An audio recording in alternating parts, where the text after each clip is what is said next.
आज का टॉपिक है गूगल में कैसे रॉयल्टी फ्री इमेजेस सर्च करें। सबसे पहले हम अपने ब्राउजर में टाइप करते हैं गूगल और गूगल सर्च इंजन में जाने के बाद हम यहाँ पर किसी भी विषय पे जो हमने इमेज सर्च करनी है वो टाइप करेंगे विराट कोहली। को सर्च करने के बाद सबसे ऊपर हमें कुछ टैब नजर आ रहे हैं जिनमें लिखा है न्यूज, इमेज, स्टेट्स। हम इनमें से जाएंगे इमेज पे और ज़्यादातर इमेजेज कॉपीराइट प्रोटेक्टेड होंगी, किसी थर्ड पार्टी की साइट में है जिनको हम सीधे यूज नहीं कर सकते हैं। साथ ही कई इमेजेस बहुत छोटी होंगी जो हमारी वेब स्टोरी या ब्लॉग या पोस्ट की रिक्वायरमेंट के हिसाब से छोटी होंगी।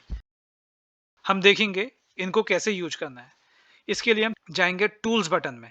दाईं ओर को टूल बटन बना है, टूल्स पे क्लिक करने के बाद कुछ और सब ऑप्शंस नजर आ रहे हैं जिनमें size, colour, type, time, uses right लिखा है। यहाँ पर हम यूजेस राइट में सेलेक्ट कर लेंगे क्रिएटिव कॉमन लाइसेंस, मतलब ऐसी फोटो जो कॉमनली लाइसेंस्ड हो गई हैं जिनको कोई भी यूज कर सकता है। कुछ फोटो हमारे स्क्रीन के आगे आ गई हैं, ये फोटोज को हम यूज कर सकते हैं लेकिन हमें पता नहीं इनका साइज क्या है। तो हम जाएंगे साइज में और चूज कर लेंगे लार्ज, क्योंकि हमें चाहे वेब स्टोरी के लिए बनानी हो या किसी ब्लॉग पोस्ट के लिए या न्यूज के लिए हमें लार्ज साइज की इमेजेस की जरूरत पड़ेगी, जिसको हम अपने हिसाब से अपने फोटो एडिटर में रिसाइज कर लेंगे। तो ये कुछ फोटोज आई हैं जो हम यूज कर सकते हैं विराट कोहली की, अगर हमने इससे कोई वेब स्टोरी बनानी हो या कोई न्यूज आर्टिकल तैयार करना हो या कोई ब्लॉग तैयार करना हो। हमने फिल्टर लगाया था, लार्ज किया था, तो ये बहुत छोटी जो इमेजेस थी या मीडियम साइज की इमेजेस थी वो अपने आप हट गई हैं। ये 1000 पिक्स से ऊपर की मोस्टली।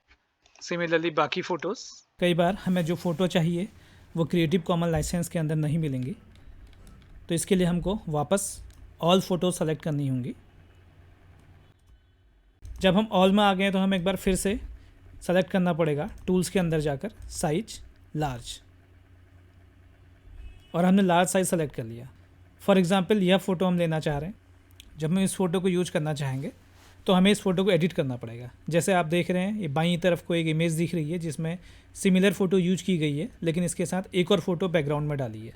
इसी तरह से हम अगर इन फ़ोटोज़ का यूज करना चाहें जो रॉयल्टी फ्री नहीं है तो हमें इनका बैकग्राउंड चेंज करना पड़ सकता है, हमें इसमें एडिट करना पड़ेगा, कुछ चीज़ें हटानी होंगी, कुछ चीज़ें हम जोड़ सकते हैं और हम फ़ोटोज़ को मिक्स करके कुछ सर्टेन कंडीशंस में यूज कर सकते हैं। हम ऐसा करने के साथ उस थर्ड पार्टी को क्रेडिट भी दे सकते हैं जिसका हमने रिसोर्स यूज किया है। जब हम सेलिब्रिटी या किसी इवेंट की या किसी पॉलिटिशियन की फोटो हम यूज करते हैं तो हमारे पास एक और तरीका है उनको इस्तेमाल करने का। वो हम फोटो गूगल में सर्च ना करके इंस्टाग्राम या फेसबुक में सर्च करें। हम यहाँ पे इंस्टाग्राम में फोटो सर्च करके देखते हैं। जाइएगा विराट कोहली। ये ऑफिशियल पेज है जिसमें वेरीफाइड बैच बना हुआ है। अब इसमें काफ़ी सारी आपको फ़ोटो मिल गई हैं विराट कोहली की, लेकिन ध्यान रखिएगा जब भी आप इंस्टाग्राम से या किसी और सोशल मीडिया के प्लेटफॉर्म से फ़ोटो को यूज कर रहे हैं तो आप जिस जगह पे यूज कर रहे हैं वहाँ पे क्रेडिट भी दीजिएगा कि आप सोशल मीडिया से आपने इस फ़ोटो को लिया हुआ है। तो इंस्टाग्राम का पेज हमने खोल लिया है विराट कोहली का। यहाँ से फ़ोटो जो लेंगे इसमें राइट क्लिक करके सेव करने का कोई ऑप्शन नहीं है फ़ोटो को। अभी फायरफॉक्स ब्राउज़र का यूज कर रहा हूँ तो मैं फायरफॉक्स की सेटिंग के हिसाब से आपको बताऊंगा कैसे इन फोटोज़ को डाउनलोड करना। टेक स्क्रीनशॉट करेंगे तो ये फ़ोटो बहुत छोटी है, जो डाउनलोड होगी उसका आकार बहुत छोटा होगा, अनलेस कि आपका कंप्यूटर 4K या उससे बड़ा है। उस केस में अगर आप स्क्रीनशॉट लेते हैं तो फ़ोटो बड़े साइज की ही आएगी। जिस फ़ोटो को चाह रहे हैं यूज करना अपने किसी ब्लॉग में, उस पर क्लिक कर लीजिए। इसके बाद आप अपने फायरफॉक्स ब्राउज़र में टूल्स में मेन्यू या कंट्रोल के साथ आई बटन दबाइए। डायलॉग बॉक्स खुल गया है। इसमें हम सेकंड नंबर में मीडिया के अंदर जाएंगे और यहाँ पर इस मीडिया को हम सेलेक्ट कर लेंगे ड्रॉप डाउन करते हुए।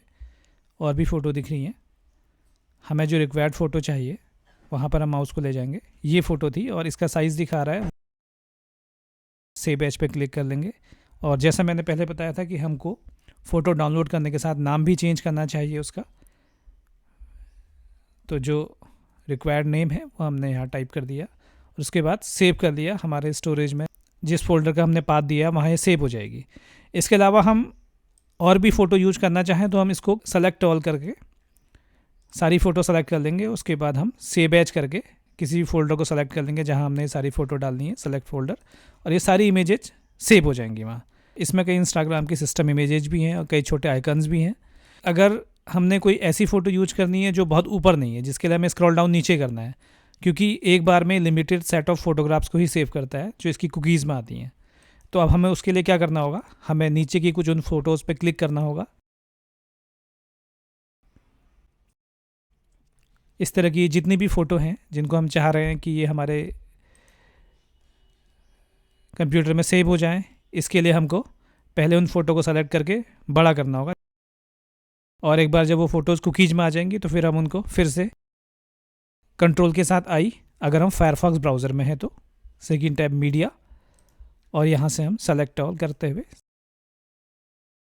सेलेक्ट ऑल सारी फ़ोटोज़ को सेव कर सकते हैं, या फिर हम पर्टिकुलर किसी फ़ोटो को जिसको हम चाह रहे हैं तो वहाँ ड्रॉप डाउन करते हुए न सिर्फ इंस्टाग्राम की बल्कि किसी भी वेबसाइट की फ़ोटो जो राइट क्लिक कर डाउनलोड नहीं हो रही है या सेव नहीं हो रही है, उसको फायरफॉक्स ब्राउज़र की हेल्प से अपने कंप्यूटर में सेव कर सकते हैं। इसी तरह फेसबुक में जब हमें फ़ोटो सर्च करनी है तो हमें जिस पर्सनैलिटी के पेज पे जाना हो उस पर हम क्लिक कर उस पेज पर चले जाएंगे, और फेसबुक से तो फ़ोटोज़ को डाउनलोड करना इजी होता है।